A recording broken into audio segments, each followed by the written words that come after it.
করেই বলে দেওয়া হতো এত এত বাড়ছে। এখন একটু উপস্থাপনা এবং স্মার্ট হয়েছে, এইটার মধ্য দিয়ে সব বুঝতেও পারবেন না যে কোনটা কয় টাকা বাড়ছে। হ্যাঁ, এইটাই। এবং কয়েকটা কোম্পানি যেভাবে কাগজ দিয়েছেন ওটা পড়াও যায় না, যাক সেটাকে আমি দোষ দিচ্ছি না।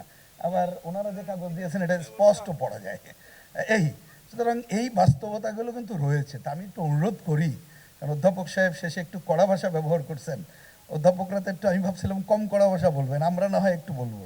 তুমি কড়া বললে আমি না একটু বিপদে পড়ে যাই, একটু সফট বলতে হয়। তো সেই জায়গায় তো এইগুলো না করাই উচিত ভাই, কিছু মনে করবেন না।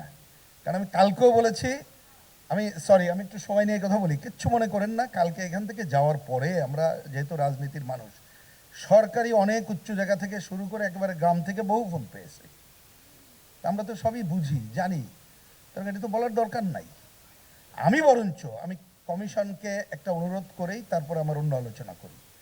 আপনারা আজকে একটু ওনাদেরকে অনুরোধ করেন যে আমরা কিভাবে, যে লাইফলাইন আপনারা করেছিলেন 0 থেকে 50, 0 থেকে 75, এটাকে ধরেন 0 থেকে 75 পর্যন্ত বাংলাদেশের মানুষকে ফ্রি বিদ্যুৎ দেব, সেইটাকে ধরে অন্যরা কি প্রজেকশন আপনাদের কাছে দিতে পারে সেইটা আপনারা সরকারকে দেন।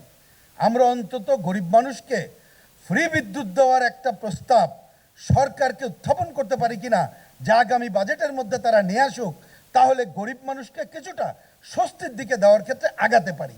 এই প্রস্তাবটা নিয়ে কিভাবে আগাবেন, আমি সেই প্রস্তাব এখান থেকে করছি। অন্য জায়গায় মানে কাটছাট করে অন্যদিকে না আসাই উচিত বলে আমি মনে করি। এবার আসি, গতকালকে দুইটা কথা রিপিট করছি, দেখেন কোন তথ্যের উপরে ভিত্তি করে আমি কথা বলবো।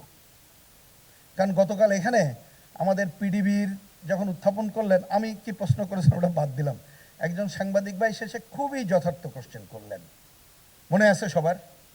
রূপপুরের উত্তর কি দিয়েছেন শুনেছেন? আমি দৃষ্টি আকর্ষণ করছি, আপনারাও শুনেছেন। আমি কালকে যে একটু নিজেরাও যে লেখাপড়া করার চেষ্টা করলাম, তাতে দেখলাম যে পুরনো যে প্রজেকশন ছিল, এখনকার প্রজেকশনে যদি রূপপুর এইটা দিতে চায় তাহলে হয়তো 12-13 টাকা পড়ে যেতে পারে। আমি নিশ্চিত না ভাই, কারণ তথ্য তো কি জানেন আপনারা, তথ্য সন্ত্রাস চলে। তো সেইখানে কালকে 6 টাকা কত ধরে আপনারা করলেন, তার মানে একটা ইন্ডিকেটর হচ্ছে কালকের তথ্য আজকে যে তথ্য দিয়েছেন সেটা যথাযথ কিনা আমরা তো জানি।